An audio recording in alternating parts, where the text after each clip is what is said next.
provides you with 3 years to regularize or to harmonize so that you move to full membership where you can be given a practicing certificate. So there's more like a grace period or a moratorium or a period where everyone has been given an opportunity to get to a level where you're a full member with a practicing certificate, membership certificate, and you be accorded that status of a full member for you to be able to practice marketing. So to put it simply, a marketer must have a practicing certificate. The practicing certificate is given to a full member who's got an education in marketing and is also doing a marketing job. But however, if you're getting concerns and getting an easy way you're sitting and you're watching from, I will re-emphasize that there's a period of 3 years where we need to regularize this. But also the good is that as the Minister of Marketing, we've got our own professional courses, which will give an opportunity for those that immediately want to take up this so that we harmonize and get to have all our members at full membership with a practicing certificate. And I'll allow the President to add a little bit more, because what the Act is also asking us that you now need to display your practicing certificate in your office. Carrying a card will not be enough. We need to be able to say, when we come to this level of inspectorate, which I will delve into later, the practicing certificate should be displayed. President. Yeah, I think Ndela took a long route in terms of just to say yes. So I think the point is, are they practicing illegally? If somebody is not a member, yes, they are practicing illegally. And I think that's the long and short of it. However, as VIP has talked about, there is a remediation that we're putting in place, and I think that pathway has been defined, which is a three-year pathway in terms of being able to, if somebody joins today, they have 3 years, and as an associate, they have 3 years within which they need to be able to upgrade their membership. And I think, truth be told, marketing is a profession, and it being a profession, it follows then that those who practice ought to be professionals, and they ought to be marketing professionals. We appreciate that it is a very attractive profession, but also a cross-cutting profession that attracts engineers. It attracts people from different disciplines. Are we throwing those away? Definitely not. That's definitely not our intention. However, our intention is to say, if you are practicing marketing, there's a pathway that is being created for you to be able to progress. And most of our members, for example, are coming from an engineering background. They're coming from a science background. They're coming from even political science. They can now be able to upgrade by simply doing the postgraduate diploma, which has 6 papers. That's 4 papers actually, including a dissertation. And they'll have the professional qualification that allows them, the postgraduate diploma, that allows them to be able to show the scroll as well as being a professional marketer. So I think, so to speak, we've actually been quite inclusive around that. And yes, if somebody, at the moment, we know the noise that is there. I think the noise is that we have a lot of associates. A lot of our members are sitting within the associate category. And there's a lot of conversation that is also going on with the membership registration committee, for us to be able to find a way, if it's possible, to be able to do this wholesale movement after people do write some tests. And again, I think at this particular stage, it may be premature for us to go into the details of that, but that is something that is in the process. Thank you. For avoidance of doubt, now we can direct you to the particular clause. So in the Act, you'll find it in section 12, subsection 1 and 2, where it clearly stipulates that nobody shall be employed to practice as a marketer without registering with the institute. And then the registration process, I think that's one that I labor to have. So it's very clear in section 12, subsection 1, and you also read it in connection with subsection 2, that you cannot practice, you cannot be employed without being fully registered as a marketer. Thank you, VPP and President. I think you've elaborated on that. If I got you correctly, what you simply stated is that in your so many words, I can summarize it and say it is an offense to practice marketing in Zambia without being a member of the Zambian School of Marketing. Exactly. Could you kindly just help us by just helping our delegates, our viewers out there, in terms of what are the membership categories of the Zambian School of Marketing, and how does it qualify you to get to be a full member? We briefly talked about that, but maybe just separate the categories. Okay, so we do have, starting from the bottom, we have student membership, student members, we've got graduate members, and then we've got the associate members, the full members, fellows, and also we do get to have honorary members. So we haven't been active in spaces like honorary member, and these are things that will start coming out very active. The people that we can honor because they exhibit or they exemplify everything that a marketer should carry: their conduct, their profession, how they engage with the industry and the community. It simply embodies what a marketing profession. So we'll start getting into that. But I know that there's a lot of activity happening around full members and associate members.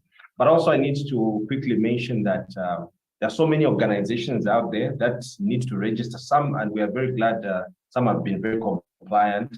So an institution that is practicing marketing, you need to belong to the Zambia Institute of Marketing. Otherwise, the same thing will apply for what applies on individuals. It becomes an illegality. So if you're a radio station because you run adverts, you're doing advertising, you need to belong. So that is a message that is going out there to members that are running such businesses that are close to any organization that is running a form of marketing business. You need to belong. So for corporate members, we are also, I think, appealing to you that this is the time we need to start engaging a little bit more for clarity purposes, for you to know what it entails. If you're doing any business that involves selling, exchange of commodities, goods, and all that, you're in a marketing consultancy, you need to definitely belong to the Zambia Institute of Marketing. So I think I've answered your question, both starting from student all the way up to corporate, and we do have honorary members as well. And first, I think I need to just encourage, for those that have been practicing marketing for a very long time, the process is not as stringent as you might think. Please get to also just look at what is contained in your constitution as well as the act. What makes you qualify to become a fellow? I think it's an issue of pride. We want to have more people who will be proud and be ambassadors and carriers of this institute. So we're inviting more of you to get in touch with the secretariat, get to know what you need to do so that we can have more people attending fellowship for the institute. Thank you, VP and President. Before I pass the board to my co-host, Mr. President, you talked about practicing marketing without being a member of ZIM, that this is an offense. What are some of the consequences of one not being a member? So I think the consequences goes beyond that one person who's practicing marketing. The penalties are very clear.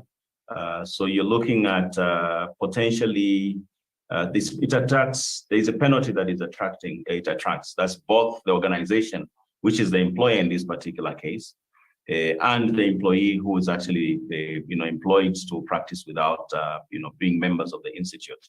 Bear in mind, again, this is part of the cure, like I said earlier, of this particular act, the creation of an inspectorate. The VIP will be talking about the details. I think we'll be speaking into the details, but soon we'll start going out into organizations.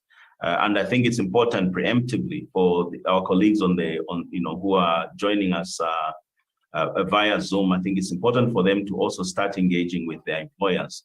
The employers need to be able to understand and appreciate and be availed a copy of the act, because the law is very clear. Actually, somebody, in addition to a fee, somebody can actually be imprisoned up to 5 years. So that's a level of inconvenience you do not want to take. Of course, we don't want to be heavy-handed. I think as an institute, it's important that we carry everyone along, and it's important that we are all on the same page. It's against this background that we're having this discussion this evening prior to going out and even engaging the corporates out there. So yes, if you are found wanting, it's 150,000 penalty points. I believe 150,000 penalty points. And in addition to that, you can also be imprisoned for 5 years or both. And that's not just the employee, but also the employer. So it's absolutely critical that we are on the same page and people understand and members understand, and they need to also alert their employer so that they know they need to be able to ensure that they address this. We'll be going into, as we do the invoicing, I think it's also important that people act upon that with haste to avoid that level of inconvenience. And I think also outside of that, ZIM publishes the list of members, paid up members. I think it's also a source of pride for you to pick up that newspaper and see your name being listed among the professionals. And I think it also allows you to be able to walk with your head high. If you are at a place of work and there's a newspaper and there's a name on the newspaper, you're able to show, here is my name. Now imagine you are working and somebody comes to you and say, oh, here's a list of marketers. How come your name is not on this list? And I think we need to be able to get to that point where we feel there's a personal obligation for me to be able to meet my payment, as opposed for the institute to come with a whip and tell you to be able to pay up or to be a registered member of the institute. Mr. President, if I should just even add on to what you said, in case the legal jargon would have confused you when you're talking about penalty units. So it's nothing exceeding 500,000 penalty units. But in terms of amount of money you can be charged, it's 150,000 kwacha for being against the law, or imprisonment of up to 5 years. I think those things I needed to just emphasize so that it drills in 500,000 basis penalty points. If it doesn't mean anything, it's 150,000 kwacha and 5 years imprisonment for choosing just not to be registered with the institute. All right. Thank you so much. And I think if I remember correctly in my earlier statement, I said I've heard people talk about what teeth does this new act come with, and I think this is some of the issues that we can actually highlight in terms of what the new act is for our members as well as for the institute. May I now just request my co-host to just come in with our questions. Merci. Thank you, Council Secretary. I would like us to now move to the issue of advertising in marketing. And I would like to invite the Vice President Policy to just... sorry, while we're trying to figure out how Mercy can get back in, let me just ask the here, just to give us, I think we've talked about the categories of membership and all that, and we've also talked about the repercussions of one not being a member. But President, you also talked about the fact that as the Zambians of marketing also have a platform. We just don't want to throw people under the bus, but we actually are giving a hand to help them to cross over and regularize what their profession and practice as marketers in the country. Could you kindly just highlight some of the functions of the Zambians of marketing in that regard, which also highlights some trainings that the institute offers? Okay, so I think part of our mandate as an institute is that we regulate both the practice as well as the training of marketers. And in the training of marketing, we have different courses. And even before we look at courses that are formally tested or students are formally tested, we also do marketing consultancy. We also do marketing training. We also do in-house training for different organizations. We have that. But in as much as the qualification is concerned, we have different diploma programs. We've got the ZIM diploma, which has 6 levels. We also have the postgraduate diploma, which I alluded to earlier. And with that postgraduate diploma, it has got 5 subjects. Basically, somebody's coming in and they do those 5 subjects. I know people who write exams in a single sitting. You write 4 or 5 papers and you finish those in a single sitting. And then you follow it up with a dissertation in this particular case. So we have, I think, kind of stretched the hands to the point where we want our members to be able to take advantage of this and make sure that they upgrade. Upgrading is important, and I'll tell you this. It is not because of the restriction, but also because of the benefits as well that members ought to realize. It is the act is very explicit. For one to be a council member, for example, you need to be a full member of the institute. In short, your membership category has to be either a member or a fellow. below that, it does not allow you to hold a position even in council. Now, we know that there are lots of deserving members out there who should be sitting where we're sitting, and they can't sit where we're sitting because they are associates. Some of them are still in the graduate stage, which is good, but the bulk of them are sitting in the associate category. And I think it's unfortunate because of that. Even when there are opportunities out there, we cannot be able to present that opportunity to them. You will agree with me, Council Secretary, that even right now, there is a lot of formation that is going on, boards, calls for board positions and all that. If and when we're making a recommendation, we are looking at somebody's membership status. And the primary consideration again is it has to be somebody who's a full member and above. So if and when people are going to on within ZIM, I think it's important that they see themselves as an integral part of what is going on in ZIM. And in part, it means that they need to be able to upgrade their membership. As I said earlier, we're looking at a wholesale modalities of being able to say, how can we be able to do this in a wholesale manner? But we can't go into the details of that because we're having these engagements with the registration as well as the membership committee. But until we get to that point, for now, it is very clear. You have a degree in engineering. You have a degree in, and follow it up with a postgraduate diploma. In any case, somebody can, with a degree in business administration, can also maybe have some exemptions, 1 or 2 exemptions, because when you map the course, you find that maybe they could have done one of those programs. Therefore, maybe they are left with 3 papers to write. From those 3 papers with a dissertation, they have a postgraduate, they have a professional diploma. That postgraduate diploma, which is more than sufficient for them to vie for that position, for them to be able to move from being a full member to being a fellow, and ultimately being a president of the Zambia Institute of Marketing. Need to be able to start things, seeing things differently, rather than looking at the punitive side that we're being punished or anything of that nature. For them and say, I want to be a ZIM president. I want to be ZIM council secretary. I want to be vice president policy. How do I become vice president policy?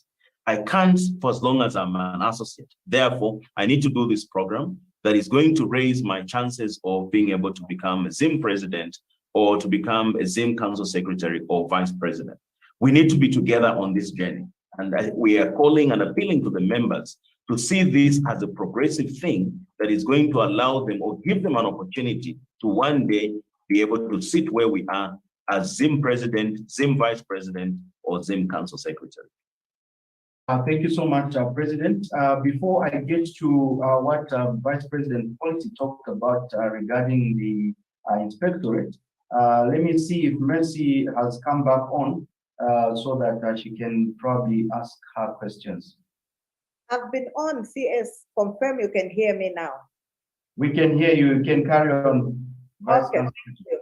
I would like us to move to the issue of advertising in marketing. What provisions are in the Act as far as advertising is concerned? So I would like the Vice President Policy to shed some light on that. But having said that, I still have something hanging on the registration and deregistration of members. So there's a provision that a member can be suspended or deregistered from the institute.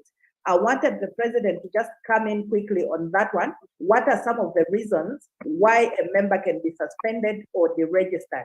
And then when that is done, I would like the vice president to tackle the issue of advertising in marketing and cover the advertising board.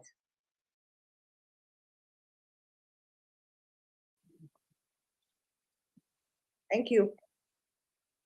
Yeah, thank you, Vice Council Secretary.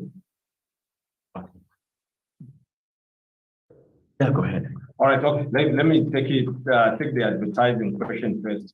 So what the Act has given us is the authority and the mandate to establish an advertising standard board in Zambia. So what that board will do is it will bring standards of advertising that are worldwide accepted, international accepted, that are ethical, that are professional, so that we can have order around that space as well. But also there are so many of our members who are running either a marketing agency, and you find that you're facing a lot of competition from maybe people who are just artists and they're applying trade in your space. So we are going to introduce this before the end of the year, the advertising standard board. The board has already been constituted because it's constitutionally constituted.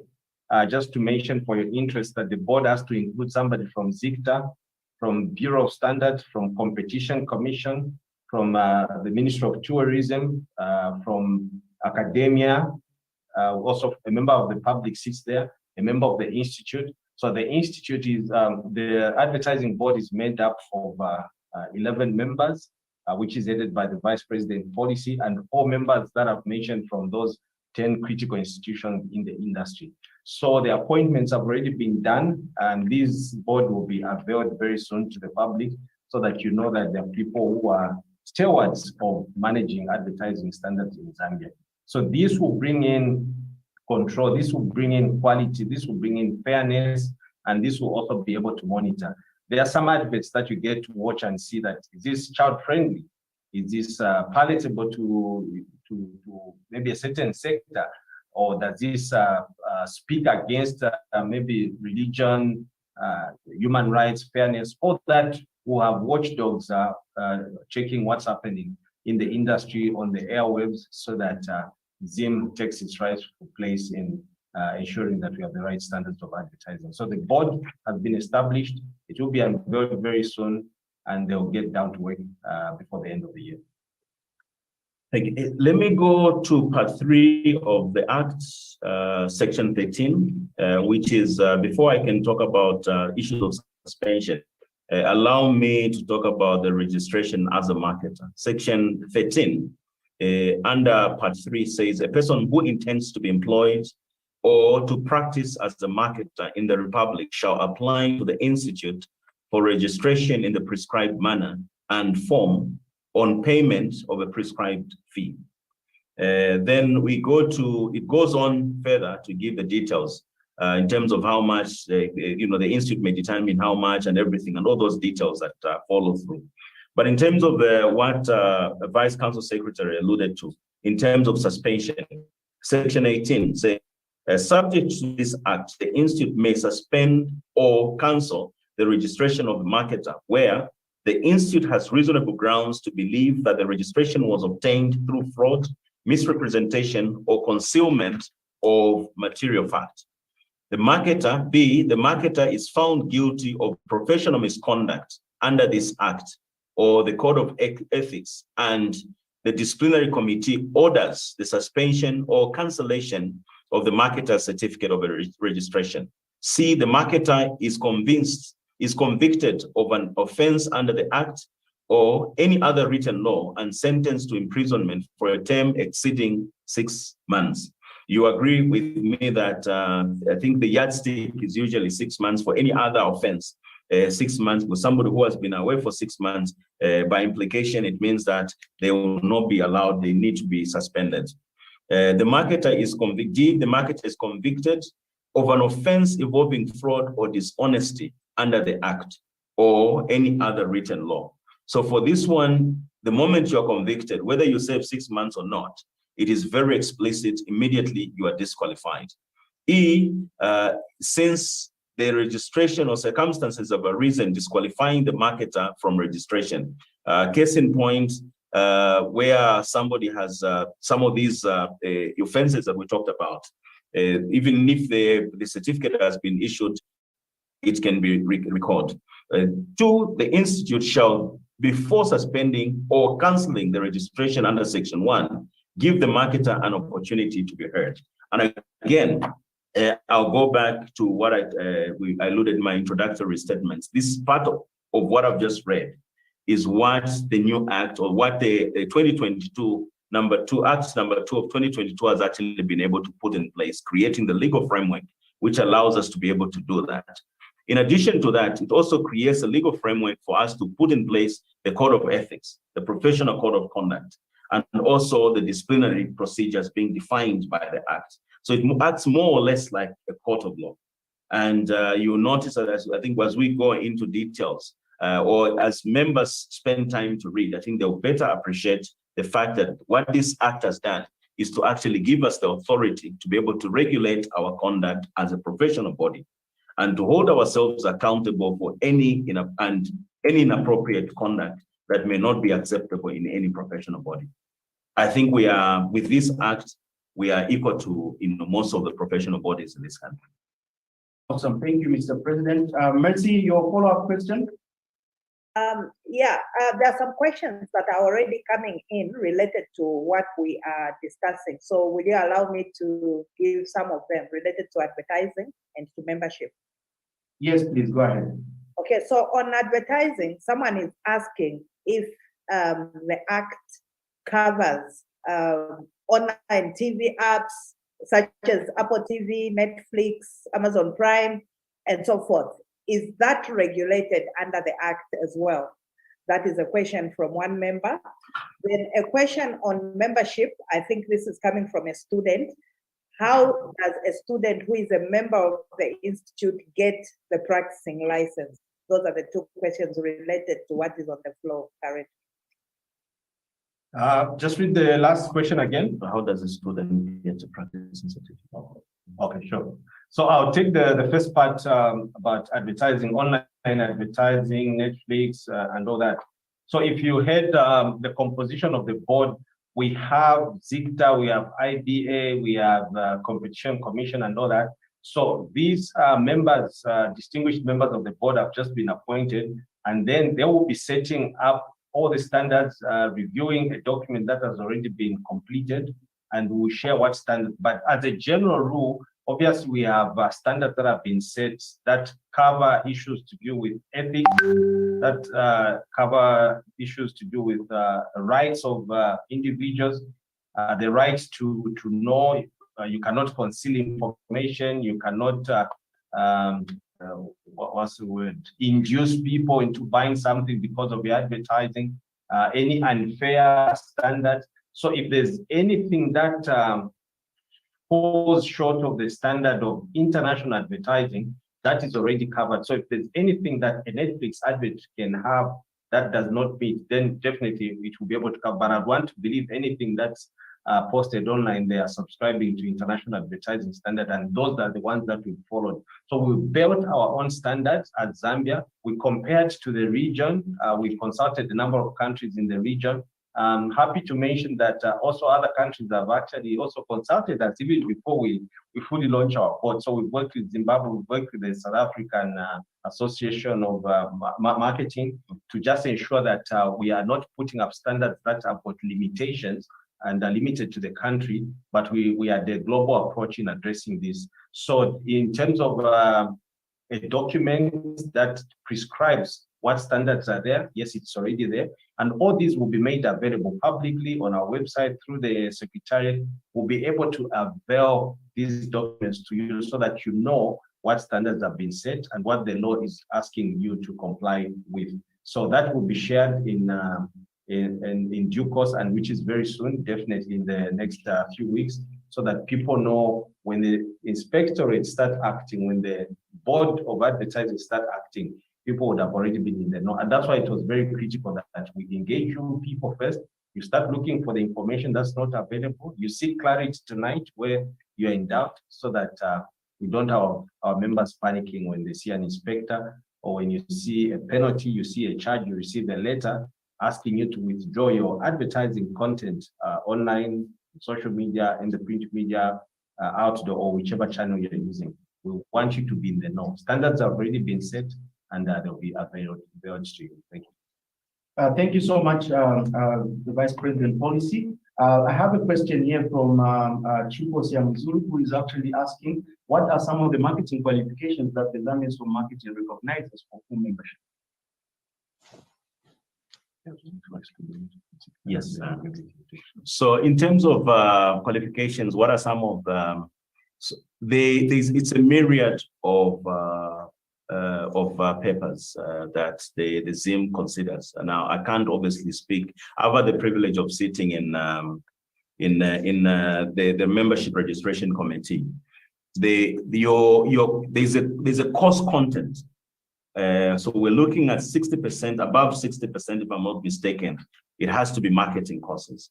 So we do have people who come with a single paper diploma, single paper certificate. Clearly, those will not be admitted. But we do, there's a criteria which they've shared, which they usually share. But I think if my memory serves me right, you're looking at 60% of the content has to be marketing. And they also, this is a team of academics who are coming from different learning institutions. So they delve into the details. It's not just a matter of calling something marketing, but the content does not speak into marketing. So they actually go into the detail to make sure that whatever content is there is actually speaking into marketing. I'm not too sure if I've answered that question, but there was also a question earlier that Vice Council Secretary Mercy had asked. I think it was coming from a student who was asking, what do I need to do? Or can a student have a practicing certificate? It's a no. The answer to that is a quick no. A graduate, yes, because progressively, somebody who's coming in as a graduate will finish our programs and can become a full member from being a graduate, or finishing our program, a ZIM program, because obviously you're monitoring, somebody should have done X number of years. In fact, if we look at the act relative to the constitution, it's 3 years of practice, industry practice, before somebody can qualify to be a full member.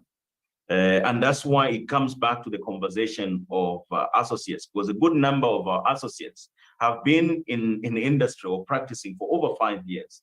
So in terms of the experience, they have the experience.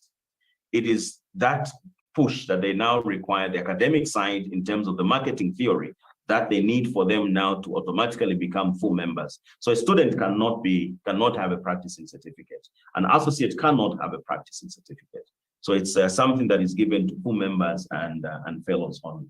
If I should add, Mr. President, to Chipo Siamuzulu's question, what kind of qualification? We also have a lot of instances where somebody comes with a degree from Algeria, a degree from Djibouti, a degree from Cyprus, and they'll say this is a marketing. So there's a standard that we follow as an institute. Your qualification should be approved by the Zambia Qualifications Authority. So the onus is also on the person carrying that paper to say, this degree that I have from Seychelles, does it meet level 6, minimum level 6, according to the Zambia Qualifications Authority? So there are levels that are considered, that are looked at by the Zambia Qualifications Authority, to which even ourselves at Zambia Institute of Marketing do subscribe to. All our papers need to meet that standard set by ZAQA. And so if you come with a paper, especially foreign paper, you need to check, because ZAQA is also able to check, because it affiliates with other international bodies and education institutions to show that this paper is level 6, level 8, or whichever level is a minimum entry, to allow people that are coming from outside with foreign papers to be admitted or to be considered. So the onus is on you who's carrying a paper to check with the Zambia Qualifications Authority. I think there's even an online modality of checking your institution and the paper that you have, but just follow up with the Zambia Qualifications Authority to see that that paper you have meets the minimum standard. And then as ZIM will also be able to say, since you meet this standard, it's a marketing qualification from whichever country, and then we'll be able to consider you. So, but it's a process that you have to follow before we can accept any paper. Maybe just a comment on that, be very critical. I think it's important. But what is key is that somebody may have a degree. So ZAQA may qualify something, a document or a scroll as a degree. But that does not automatically qualify somebody with that same degree to come and apply for full membership. It's when it comes to full membership, we now look at it. That's where we look at the content. What is the content therein? And this is the one which is percentage assessed. And I hope we can be able to share the full details. But I think it's important that we're just on the same page, so that people do not come tomorrow and say, no, I've got a ZAQA certified, therefore I need to be a fellow. So we just need to be mindful of that. All right, thank you, Mr. President. A quick follow-up question to that. Before I come to Vice President Policy to guide us or talk through the inspectorate units that we talked about. So the follow-up question from Evans Njapao says, so in short, for example, after graduating from CB with a degree in marketing, I can only attend the license of, to practice marketing after doing any professional ZIM course? That's the question. Then number two, from Socrates, the question is, what are the punitive actions against organizations with adverts that are unethically placed with the aim to discredit competing products or services? Maybe let's take the first one first. So Japan is asking, Evans is asking, if he graduates from CBU with a degree in marketing, Right. does he need to do, it doesn't need to be a degree from CBU. So whoever comes with a degree from any learning institution, and it can also be a diploma. Case in point, we've got quite a good number of members who have done the Chartered Institute of Marketing, as an example. They're not required to do a ZIM diploma. Automatically, on the strength of that, but the membership is now being defined by the Constitution. And to become a full member, there's a provision. And this provision, we're saying, is a 3-year period in terms of work experience. So you not automatically become a full member because of that. So that is the conversation that is going on. So I think it's important that we try and familiarize with that so that at the end of the day, there's no crossing of wires and there's also no misunderstanding of each other. Thank you so much. The second question from Socrates says, what are the punitive actions against organizations with adverts that are unethically placed with the aim to discredit competing products and services? Maybe Vice President Policy can take that up. So there are different levels of actions that will be taken against, depending on the offense. Some it could be misleading information. Some could actually be an illegal communication that is being laid out there. So the levels are different, but definitely there are actions against anything that does not meet a standard that has been set. And that's what I'll say. I think the detail will come and will be available to the membership very soon. But all that categorization of offenses or kind of laws that have been set for advertising have been laid out. So the different, it might include suspension of your license as an organization. Depending on the gravity, your license can be suspended, your operating or your registration license. It can go that far. It can include charges or fines that are defined also in the advertising standards. So definitely the penalties are there. And without going into detail, I will just say once the board has been officially unveiled and the advertising standards also unveiled, you will be able to see the penalties. But it can include penalties such as deregistering your company, depending on the gravity of the offense. Thank you. Before we tackle the issue of the inspectorate, Mercy, I see some hands on the call. Maybe in the interest of time, let's have the speakers offload everything, and then we'll allow the hands. We've noted the hands. In fact, there's one hand that's been up for a long time. But I think I would rather let the speakers offload what they have on the inspectorate, then we can go back to questions. Thank you so much. So let me also just encourage our viewers on this call tonight that please feel free to send your question via the chat. So we'll be able to pick those questions out and be able to respond. Also take time to visit the Zambia Institute of Marketing Secretariat and interact with the staff at Secretariat and be able to ask so many questions in terms of membership and membership categories and how you can upgrade. I think beyond this call tonight, there are so many things that can actually be answered with physical interaction so that you'll be able to understand and get yourself in a place of safety.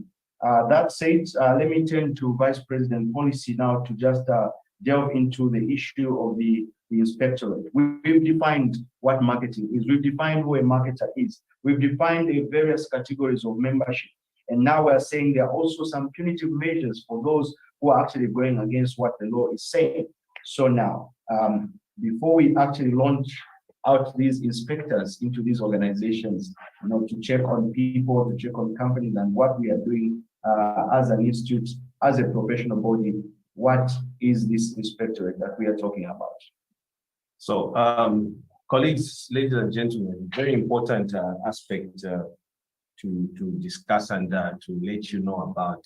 Yes, this is law now. It's not just a policy thing and something that we felt it's good to have as marketers, but it's in the law, it's in the act. So we are going to establish an inspectorate, and this is simply employing inspectors that will be working for the Zambia Institute of Marketing, going around surfing the industry, the organizations, to ensure there is compliance, 100% compliance in terms of employment, the credentials of the people that you've employed. As an example, I'll give you, if Brian is one of the inspectors, Brian Silungwe, he will come if he chooses without notifying your organization, company X, he just introduces himself. My name is Brian Silungwe, I'm an inspector of the Zambia Institute of Marketing, and he will show you an ID. So these again will be able to, so we're making a process so that there are no surprises. In case we start having bogus people coming to threaten you, we are going to ensure we announce these are the inspectors, and they will come not announced, or they may come unannounced, because they've got a right to, they've been given the powers, the mandate to go to any company and demand for what they want to ask. So typically they might come to company X and say, can we see your commercial structure? Who's your head of commercial? We find the head of commercial, the teacher, and dealing with that, the inspector will have some field day. We find that the heads of the department, the marketing, the people, the field people, you've got nurses, teachers, marketers, plumbers. That will be a lot of work for the inspector. So that's what kind of work, just as an example, what they'll be coming to do. The other thing that we don't look at it as a punitive action we are establishing, but also you find that maybe you're a marketer and you've never been given the opportunity in an organization. The organization is promoting people with accounting qualification. So when we ask for a structure, we want to see the CVs. We just want to say, why do we have people that are not qualified in your commercial structure? So that's what the inspectorate will be doing. And so they will go randomly so that we don't have people hiding things, and anyone who tries to resist the action or the request of the inspector will also be found wanting. But the inspector also will abide by certain laws and rules when he comes. They'll not just come and start putting documents. They need to have the mandate to do that. And anything that they pick from your organization, it be an organogram, CVs, or a file, they should be able to sign for that and be able to say, I've retained this file, and bring it back to and scrutinize it further. So that's the way they're going to operate in summary. Right. Thank you so much, VP. Much appreciated.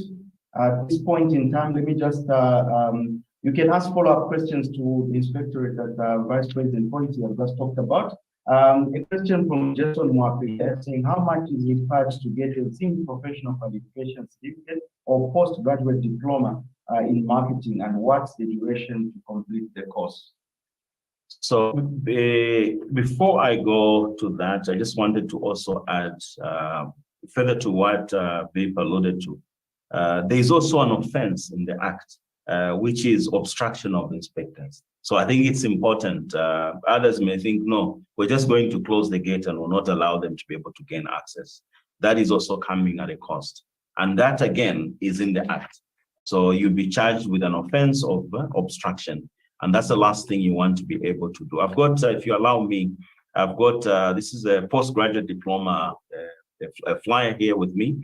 And I think it's important, somebody Mwape is asking, how long does it take? This is the one I alluded to, which is 5 courses in this postgraduate diploma. But it's for those who have an undergraduate program. We've done an undergraduate before. They want now to have professional marketing qualification. There's 5 courses and a dissertation. And this is the one that takes, ideally supposed to take 18 months. But remember, that's for very busy people to take 18 months. Like I said earlier, there are others who take a single sitting, they're able to write 5 exams, or they're able to write 4 exams. And therefore, it's something that one can be able to finish within a year.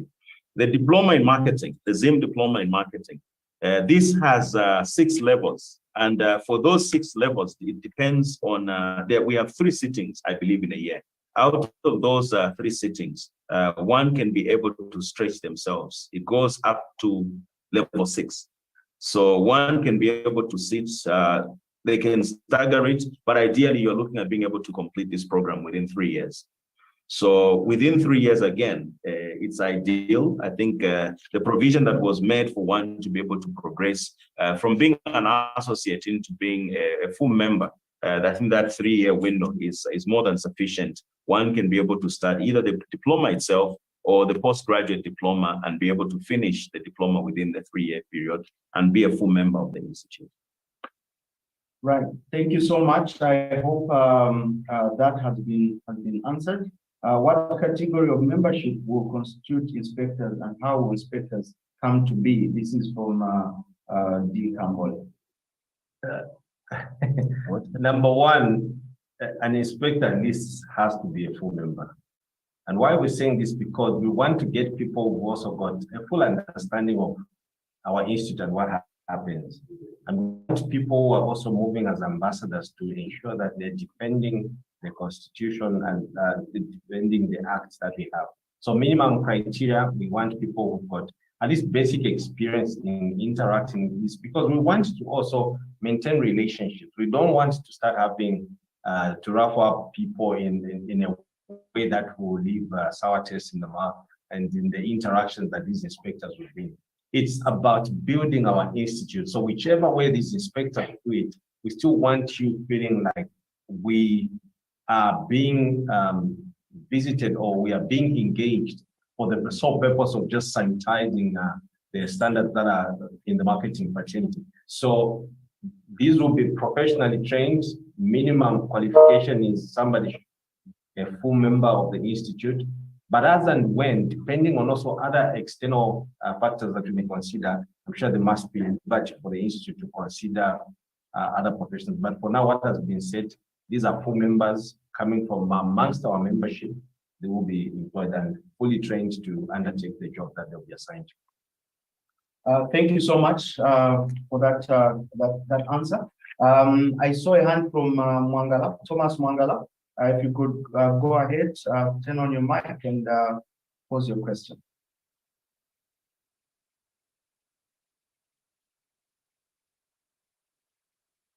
Mwangala, if you're speaking, you're on mute.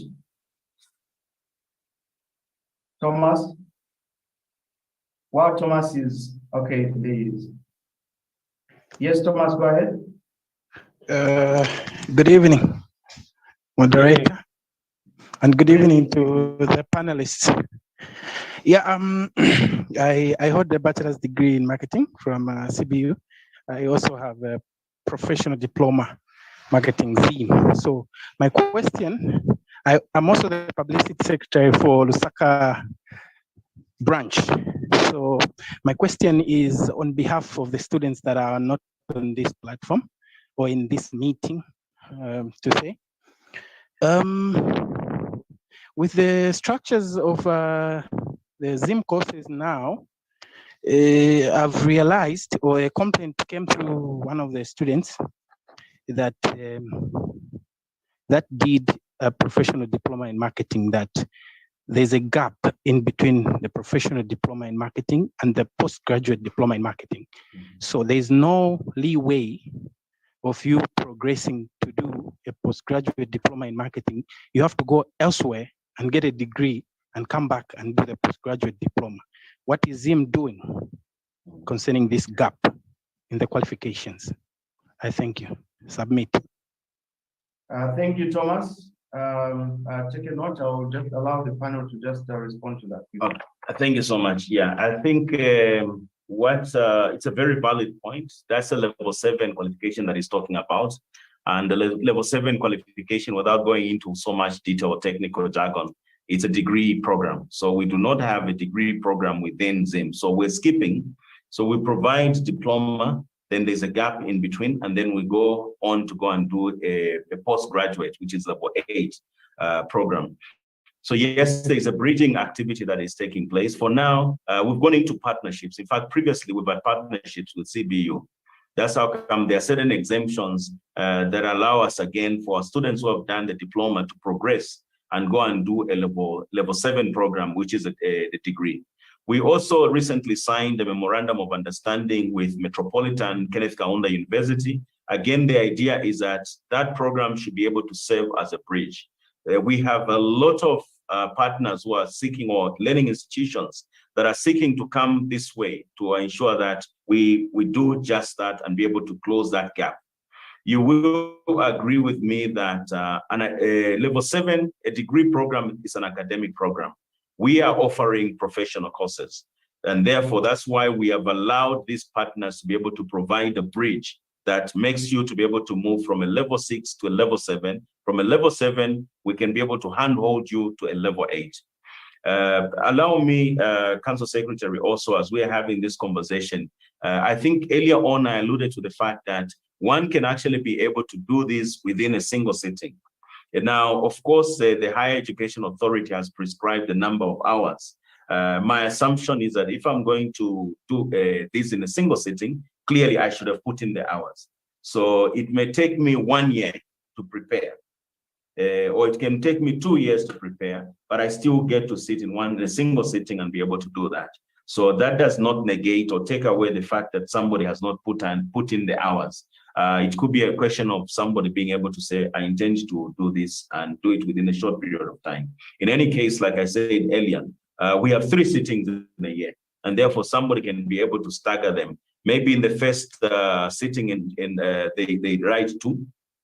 The second sitting, they write another 2. If they had any referrals previously, they can actually be able to push that in the December sitting, from September in the December sitting, and they come and do the final ones, and then they're ready to do their dissertation. And again, when you're doing the dissertation, those are hours that are being accumulated, because obviously there's a lot of research that is involved, and therefore it does not negate or take away. I didn't say that to take away anything, but just to emphasize that within 18 months or shorter, surely somebody can be able to finish that professional diploma, and without affecting the quality of engagement, of course.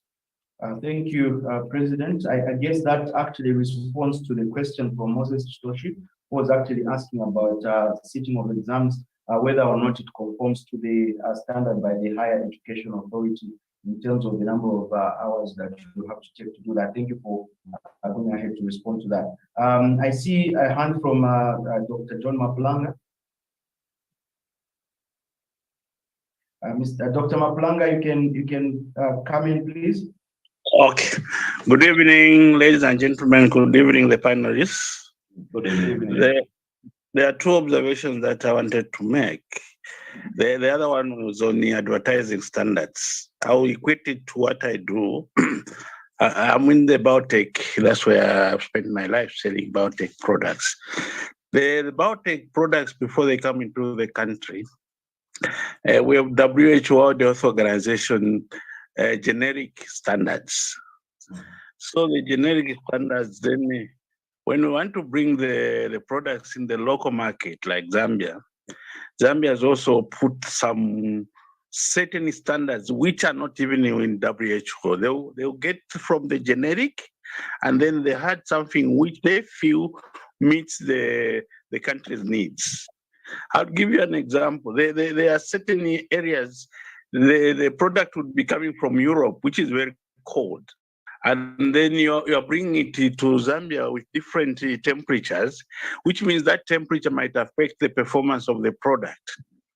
What I'm trying to allude to is even in ourselves, as we look at the regulating standards, because they need to have the country-specific needs, or else the same adverts can spoil a lot of our children, including ourselves, if they're not controlled. That's one. Then the second observation is I also looked at issues of companies that are in this.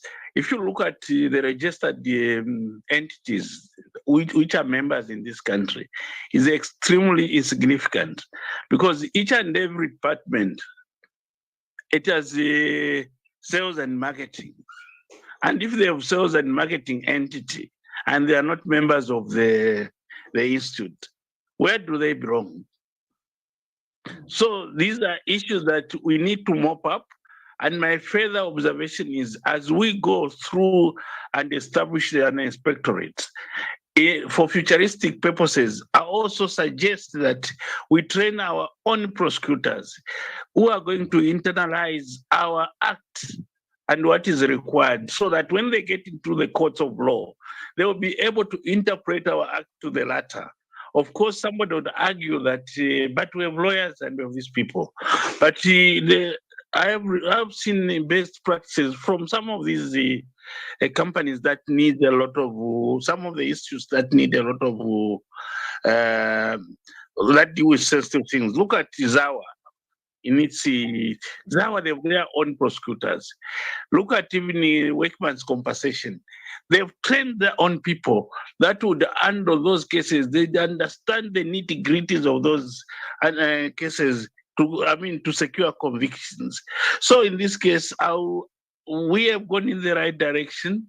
And I think even adverts, as we are thinking futuristic, they should also be endorsed by the institute, that this is endorsed by the Zambia Institute of Marketing before a billboard is put, whether electronic or not. Even the vehicle, if they have, because the vehicle is a moving billboard, they need to endorse that we are endorsed, and whatever we endorse, it's just a fee. It's part of raising money for the institution.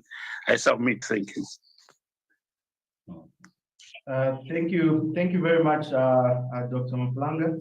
I believe those were comments. We'll move on if there's any other question from the floor. But I just wanted to state, President and Vice President here, that we are here launching the Zambia Institute of Marketing Act number 2 of 2022, and there are so many expectations out there. We've got a lot of people who are practicing marketing out there, talk of advertising agencies, media production houses, and you've got people running, marketing consultancy firms. You've got people that are running their own businesses, their SMEs, and all that. And they found themselves actually, practicing marketing in a way. So should these institutions register with the Zambia Institute of Marketing as corporate members, and should their members of staff actually register with the Zambia Institute of Marketing as associate members, or whatever category of membership they can register that they qualify for within the Zambia Institute of Marketing structures? Yes, thanks very much, Council Secretary. Very clear what the Act stipulates. If you are in a business that deals with marketing, whether it's consulting, selling of goods, or selling services, you have to register with the Zambia Institute of Marketing. We've got some small mushrooming agencies, marketing consultancy firms. We want them to scale up by belonging to the professional body and not remaining in that one room at Loyalty House or in Kawata, and you're calling yourself an agency. Because apart from you applying, there's a lot of benefit. There are a lot of benefits that you get by belonging to the institute. There's networking that we offer. There's capacity building. There's technical expertise that we offer. There are so many interactions and fora that we get to meet as marketers, individuals and professional corporate organizations. So that starts giving you and exposing you to even a wider audience for your market. So the answer is yes, all those that are practicing any form of marketing have to belong to the Zambia Institute of Marketing. And those are the very, very close engagements we're going to be having through the inspectorate very soon. It's a timely warning, early advice that you get to know where the secretariat is. You get to know the contact number, because we've got to run. We've been at it since 2003 trying to have the mandate, and now it has come. We are so many years behind, and we've got to start running now. Right. Thank you so much, VPP. I think we are almost going to start winding up now. But as we head to pick up the last few questions that we have, I'll also prepare our Vice President Finance to also make his comments and contributions before we wind up this show tonight. The only question, President, that I may pose now before I turn to my host is who is eligible to participate in voting at the annual general meeting for the Zambians of marketing? Thank you so much. But before I say who is eligible, just to appreciate Dr. John Maplanga. I think his points were very valid. I think I know that VPP and I have been grappling. This is something that we've discussed around the prosecutorial authority and responsibility, and I'm glad that others are thinking in the same line. So therefore, we'll certainly take those into consideration. Who is eligible? It's a full member and a fellow. Those are the two categories that are eligible to vote at the AGM. And in any deliberative engagement, those are the two categories of membership that are eligible to vote: a fellow and a full member. Awesome. So the associate members are not eligible to vote? Remember what I said, the associates should feel compelled to upgrade the membership because they're missing out a lot. There's a lot they're missing out, and because they're missing out, even in the decision-making of the institute, they'll be lagging. So it's absolutely critical that they become full members, and we're creating the rails for them to be able to join and to become full, to upgrade their position into being full members. What is key? I think they need to stay close. We need to continue on this path of engagement so that we get to that point where everyone becomes, and by the way, if you allow me, Council Secretary, in other professions, the law profession, and I know Moses Chitoshi, who's on the call, I'm sure he can be able to attest to this, even for the accountants. They're very stringent in terms of who is a member. And in a similar fashion, if you graduate today as a lawyer, you go through ZIM, right? ZIM, you go and finish your training. You're called to the bar. You cannot practice without being called to the bar. And even after being called to the bar, you need to operate under supervision. And those are years that need to be, there's an accumulation of years. You operate under supervision. And it's only after that that's when you can become a partner. You cannot, without a 5-year stint in practice, even after being called to the bar, you cannot be able to own or run a partnership. You cannot be able to own a firm or run a firm. And this is what we're saying, can we clean up as ZIM? And the request I may have to make is to our members. Who are you dealing with? Who are you doing business with? All the organizations that I've had to deal with, whichever organization I deal with, the first question I ask them, are you members of ZIM? We need to get to a point where each and every member, before you engage any vendor, ask them if they're members of ZIM. If they're not members of ZIM, send them to the Secretariat and then have a follow-on conversation. Because you're just as culpable to be hiring a vendor that is not a member of the institute.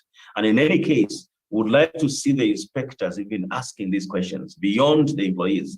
Who are the vendors or marketing vendors? Are they members of the institute? If we have this holistic approach, we're going to address this challenge. It is the full members and the fellows, I think, getting back to your question, but would like to encourage those who are in the associate category to be able to ensure that they upgrade their membership status and be in a position to vote. More importantly, be in a position to vie for positions that some of us are holding. Awesome. Thank you, Mr. President. Let me throw it back to my co-host, Vice Council Secretary, to just pick it up from there, and then thereafter I'll invite Vice President Finance to come in and give his remarks. Thank you so much, Council Secretary. It's been very, very insightful. I want to recognize a hand that's been up for a very long time, and in fact, it was the first hand to put a comment in the chat. Mr. Ali Malekano Mwanza. But before you come in, Mr. Malik, I would like to ask 2 questions. So my proposal now is I do 2 questions, 2 quick questions. Then we go to Mr. Malekano Mwanza, then we go to Mr. Kazumoto, then we can begin to wrap up. So my 2 questions, I think away from the sanctions and the inspections and so forth, members are talking about benefits what is stipulated in the Act as regards membership benefits. I know people wear the FZIM, the MZIM, but others don't. What does the Act provide as far as that is concerned?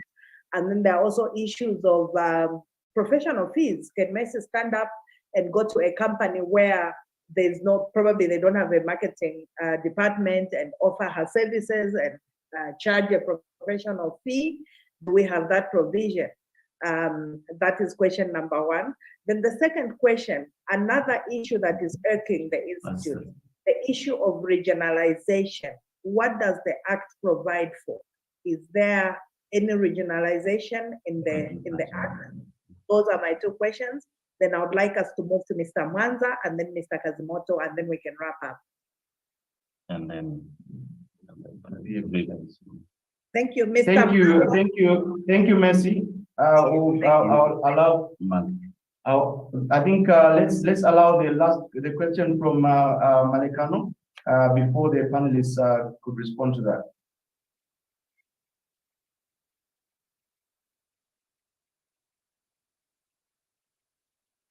Malik?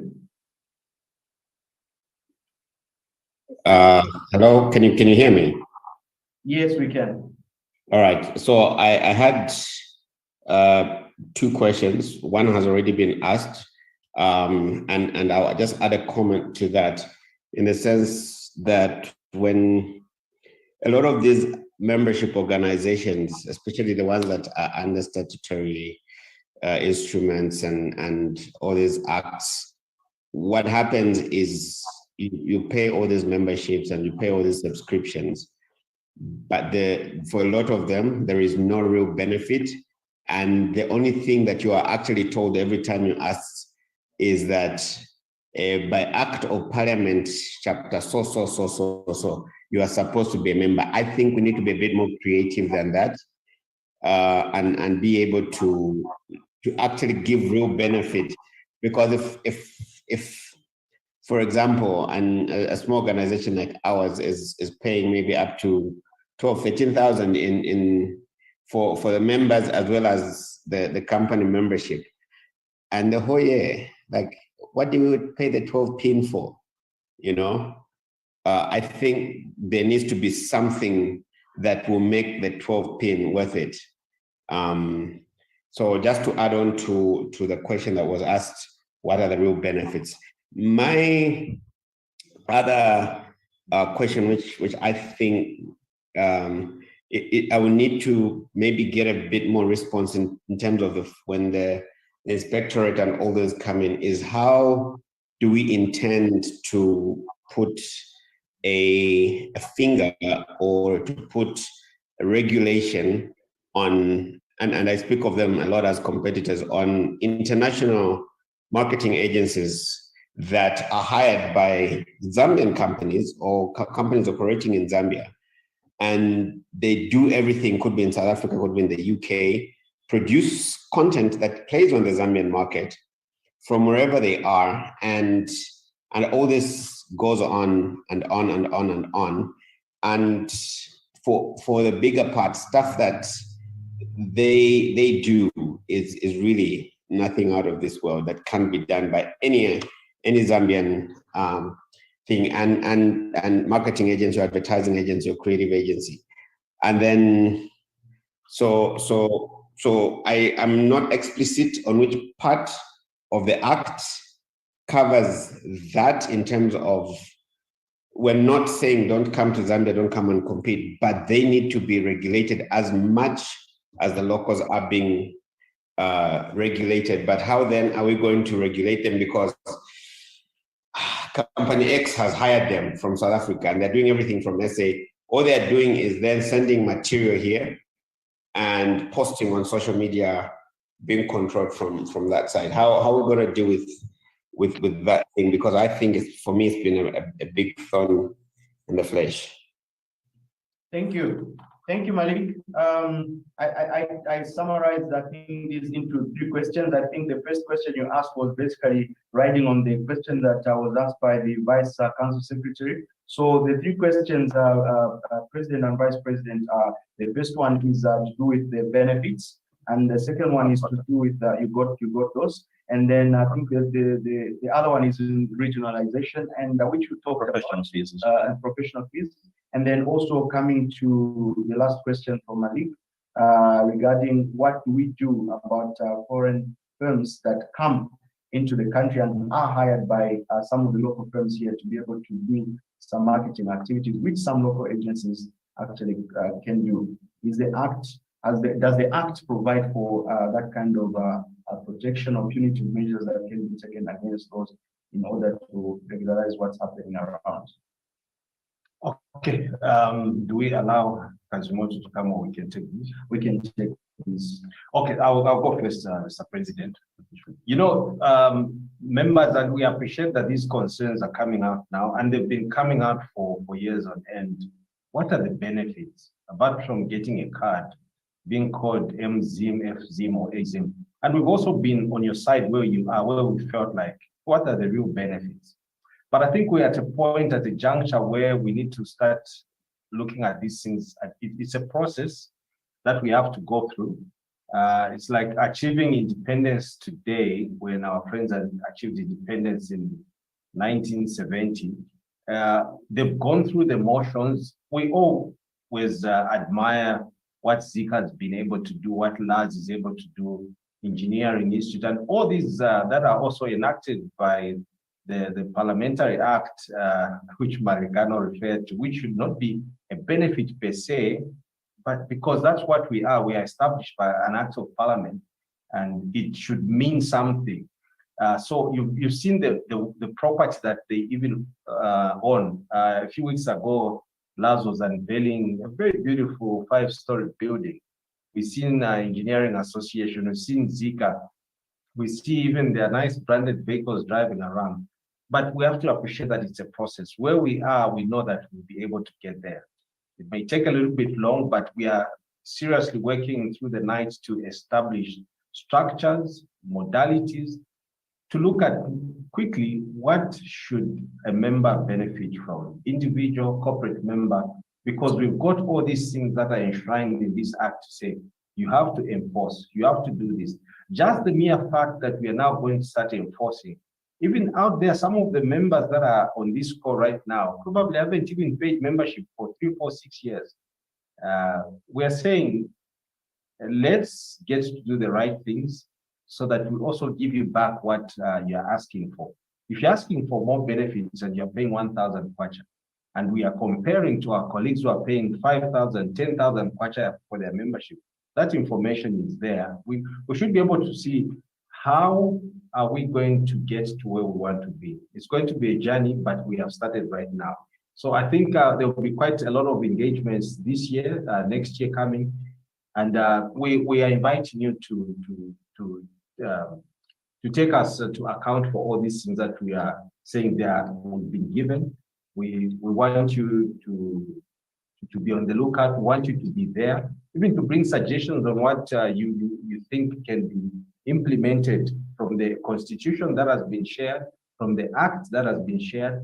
The advertising standards is a long document, it's over 100 pages that will be shared very soon. How do we ensure that we do that? So it's a process, but one thing I'm very happy to mention is that the process has started. Just today and yesterday, the time we said we are launching this act, the number of institutions that have been responding, trying to find out how they can be compliant, that speaks of even just more revenue that will be coming for the institution. So that's what we're going to do on the benefits. Definitely it's on the cards because it's been asked for. Even ourselves, we feel we are not very convincing in terms of what to give you. Yes, we provide a platform, but we're going to do that and it will certainly come. On the issue of fair competition, it's also covered. The advertising standards, it speaks quite strongly about fair competition. So to Malik's question, which is talking about all these agencies that are coming to do the same thing that Malik and his team can do. Do we think we can fail to erect a billboard or set up a digital board? But again, ladies and gentlemen, it's a process. There are contracts that have been signed over years, some are long-term. Some of these so-called foreign organizations are in partnerships with the Zambians. So it's a process. There's a lot of engagement that's going on. But I want to get to the point where we can have the Zambia Institute of Architects or the law that guides the architects that's covered. As an example, you cannot have a foreign architect coming to design a building here. They have to work with the local architect, and that's where we are going to get to, because that's the mass that we have. So all I can say is that it's going to be a process. We're going to look at that. And maybe the last one I can touch on is the regionalization. Again, what the Act has stipulated is there shall be an establishment of a council, not broken down in two regions in a but a council. And I think because this has been a bit of a contentious issue, so my responsibility, the responsibility of the president, the responsibility of the council secretary is not to overlook, to have oversight of members in Lusaka, or if I'm vice president elected as vice president police, I'm coming from the Copper Belt, I should not be there sitting and expecting to represent people on the Copper Belt because I'm coming from the Copper. But my job, my responsibility is to I owe my responsibility to all the members, from student members to corporate members, regardless of where they are. But it's the same thing as if you are appointed marketing manager for company X. There are some that are regionalized because maybe you need to take off sales, but a CEO is a CEO for the whole company. A HR head, a marketing head, you cannot have two heads. So basically what we're saying is that the Constitution has said these people are appointed, elected as council members, the responsibility to represent each and every member, regardless of the status, regardless. And that's what we are supposed to be doing, and that's what we are here to do. Thank you, PPP. I think in the interest of time, let me just, I think you ably responded to those questions. Let me quickly just bring in, Alexander Kazimoto, our immediate Vice President one from the Copper Belt, just come in with a question. As the last question we are taking in, before I invite Vice President Finance to make his comment. Mr. Kazimoto.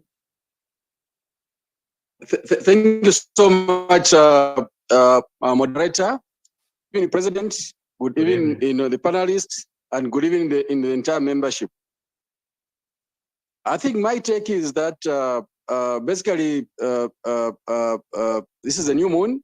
What I mean is that this new act, I think, has a lot of around it. We should not just leave wakes to council, the inspectorate. I think there must be a debate policy, a secretariat, to create maybe a communication table where the entire membership, whatever they feel want to suggest, they can be pouring into such kind of their messages into that kind of a bag. So basically, it's to commend council for this wonderful work that you've embarked on to launch the new act. It's a new moon with full of expectations. Basically, it's to ensure that all of us as members, let's own it. We should not just leave it to council. I think so. All of us, it's our entire responsibility to ensure that this act succeeds in a way. I'm sure we'll be able to be having a few of maybe symposiums with issues like EIZ. They've been there for some time in terms of learning, having key learnings from them. So basically, I think let's move as one to ensure that we achieve what this new act entails us to achieve from it. Thank you so much, President. Thank you so much, moderators. Thank you, the entire membership. Thank you. Thank you so much, Mr. Kazimoto. Allow me to invite President Finance to make his comments and remarks before we wind up our call tonight. Eric.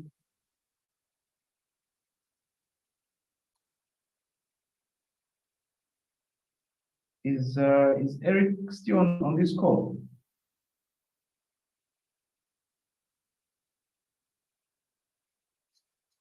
All right.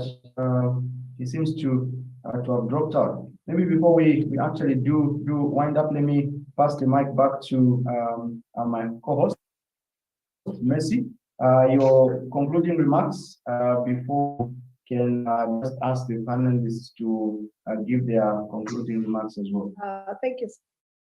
Yes, I think the discussants have done justice to the act, and I hope the members have been enlightened on some of the gray areas that were there.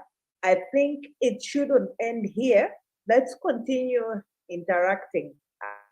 Council is with you everywhere in your places of work, interact in many other areas apart from a planned platform like this one. So let's continue interacting. Let's continue clarifying issues. Quite a number of questions that have come that can be ably tackled by Secretariat.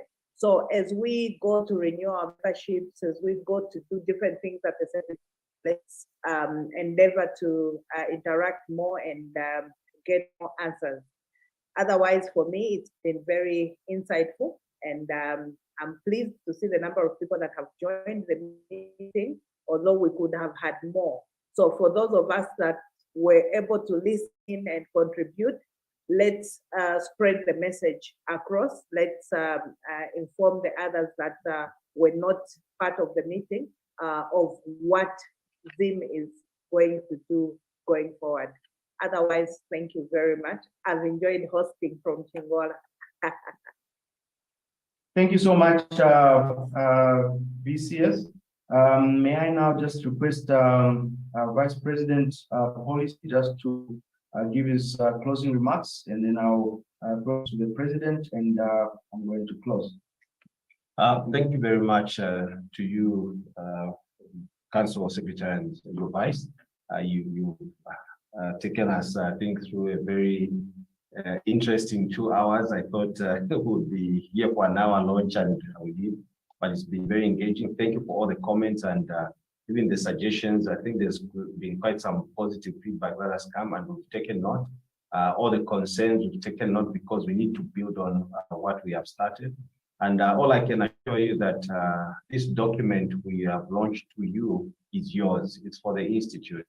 I think you were getting into a time where you'll be prouder than ever before being a marketer, because our face is going to change. Our positioning is going to change. I can assure you that I think the times coming ahead of us will be much, much better. Our standing, our investment, there's so much that is going to come with this, but also just the respect that we've had. You know, we've issued statements before, later, before. Times have been ignored, but I think those days are all behind us. We'll have people taking advantage of our members, taking the Institute, because we are rightly positioned to stamp the authority that we have. So feel free to engage some more same questions. Those who have copies, please ask for the copy. If you need to invite us, those who are in your branches, to come and debate this thing further, explain it further, we are on hand to take it to the lowest level possible, so that everyone is so that when the machine starts rolling, everyone should be aware of what's happening. I thank you. Thank you, VPP. President. Thank you so much, Council Secretary, and thank you to the membership for again braving the 2 hours. But before I talk about my final remarks, is just to appreciate those are concerned. Malik, Vice Council Secretary, alluded to the issue of the benefits. I think we personally, if you ask me, there's just as Vip said, there's a lot we need to be able to do. And certainly a lot is being done in terms of just being able to put the legwork to get us to a point where we can, everyone can now be able to touch wood, be able to say, we are now enjoying the benefits of belonging to the Zambia Institute of Marketing. While we're discussing that, it's also important for members to know, or for everyone to know, that as ZIM, we are also members of the African Marketing Confederation. And it's absolutely critical that we start aligning and appreciating our position in this particular regard. Why? Because with the African Marketing Confederation, we are now looking at beyond Zambia, we're looking at Africa as a continent. And therefore, it is important that you may at one point be able not to see the benefits, but at a certain point, you might be able to find your skills being utilized in a different jurisdiction. And therefore, by implication, it means that you are actually benefiting from that. So I would encourage us to be able to be very open-minded on this and just make sure that we embrace the strategic relationship that we have with marketing institutes in different countries. Because by virtue of you being a member of ZIM, you automatically tomorrow be able to qualify being a member of the Zimbabwe Institute of Marketing or Association of Marketing. You'll be automatically be able to qualify for the Kenyan, Tanzania, or anywhere where the African Marketing Confederation is. So this is a much bigger conversation. Of course, we are the tail end of that, but as we're working towards progressively, we should be able to get to that point where we can look back and say, yes, we've actually been able to deliver this. Again, Vice Council Secretary raised the issue of professional fees. Yes, part of the mandate within the Act is that we must be able to prescribe the professional fees. They're marketing consultants. Today, everybody is charging a fee charge. And because of that, the law actually requires and stipulates that we must be able to determine how much or the bands within which people should be able to charge. And this is in line or to harmonize with the professional body, because we are a professional body. And therefore, we'll go back. By the way, the moment these fees are set, they need to also be signed off through a statutory instrument by the minister, who is our patron, the Minister of Commerce. So as we're working towards all these things, I believe there will be some point of harmonization. I think having said that, I'm again, personally gratified that we've been able to manage to have discussions. Just a reminder to everyone, Friday, the Minister of Finance, I believe, is presenting the budget. Please, let's get glued to that. This is something that I feel proud that as an institute, we did take our subject, and we'll be looking out to see to what extent some of those submissions have been considered in the national budget. But even if it's not done, it lays the foundation for the coming year for us to be able to make submissions. And I think beyond that, I believe the Secretary will be carrying out a post-analysis just to be able to allow us to appreciate and internalize what are some of the implications of the changes in the budget insofar as ZIM is concerned, and Zambia as a whole. So we'll be getting back to you as our members, articulate or to be able to share what the impact of the budget will be to you personally and to the nation at large. So please be on standby for that. I also thought it would be important for me to touch on the subject. I know that Viv did allude to this issue of regionalization, but I think what is key beyond what we are talking about is that as institutes, we have a council. We also, as a council, have the mandate to form branches. And these branches are spread all over the nation and are supposed to be spread all over the nation. Right now, I think the concentration is between the Copper Belt and Lusaka. We should have traveled to Solwezi last week because of some technical challenges. We failed to do that, but we'll continue doing that.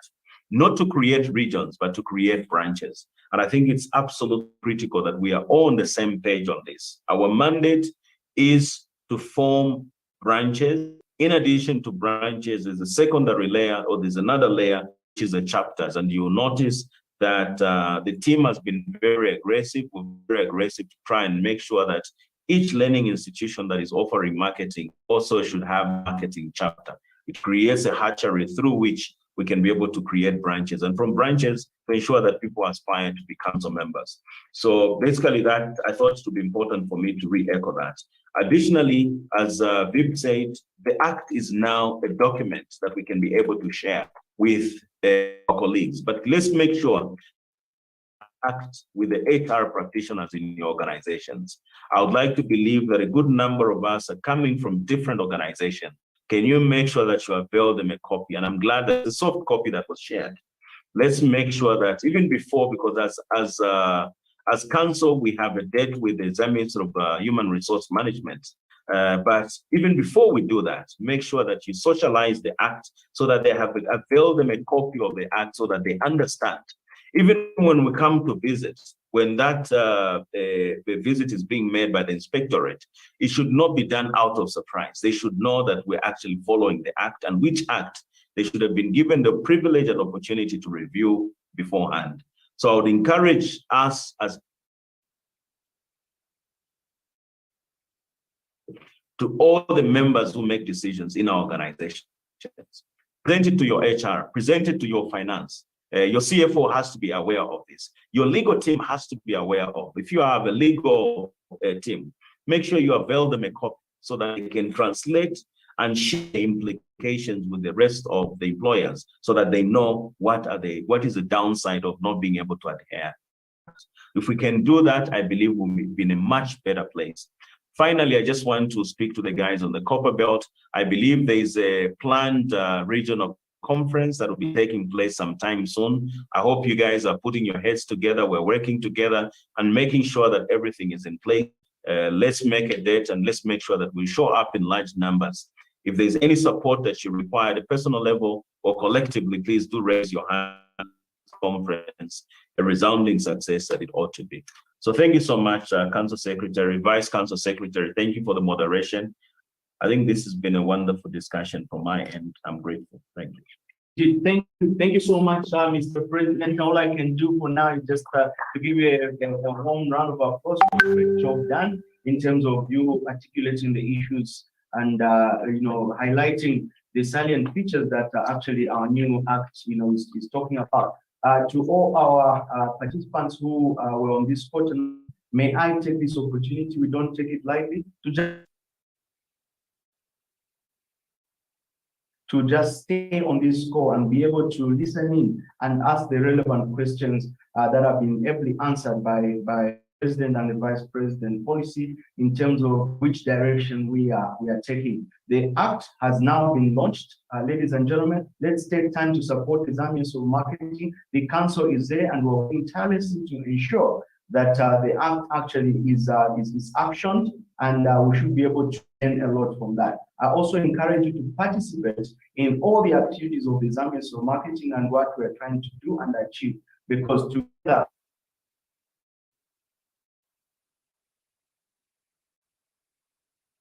was there before us, and the fellows that have taken time to put in their work to make sure that what we have today has come to pass. And a great appreciation to all of them, without mentioning names, lest I risk leaving out one or two, but we want to thank and appreciate all of them that have actually participated in achieving what we've achieved today. What I can do from here is just to encourage all of us one more time to just please take interest to know what the act is talking about.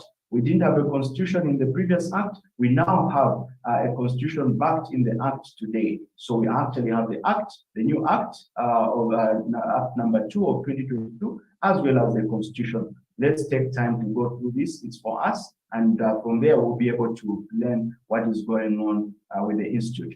There are so many plans and activities lined up ahead, and it's all these are for the Institute. I'm glad now, Mr. President, that we've been able for the first time, Zambia has actually been able to have marketers, representing us, Zambia's marketing presented by our members on various boards, as well as someone who's actually been will be sent out into diplomatic missions. So all the efforts, and these are some of the benefits from the question that was asked. What are the benefits? These are some of the benefits that the council is trying to pass on to the members by recommending you to be actually be able to sit on some of these boards and some of these committees and associations so that you can represent the Institute, in a professional manner, as it were, as the act actually demands. So without much ado, ladies and gentlemen, may I just appreciate you and thank you for being on this call. My name's Brian Silungwe. I'm the Council Secretary, together with my host, my co-host, Messi Situ, the Council Vice Council Secretary based in Chingola. It's good night, au revoir, and Thank you.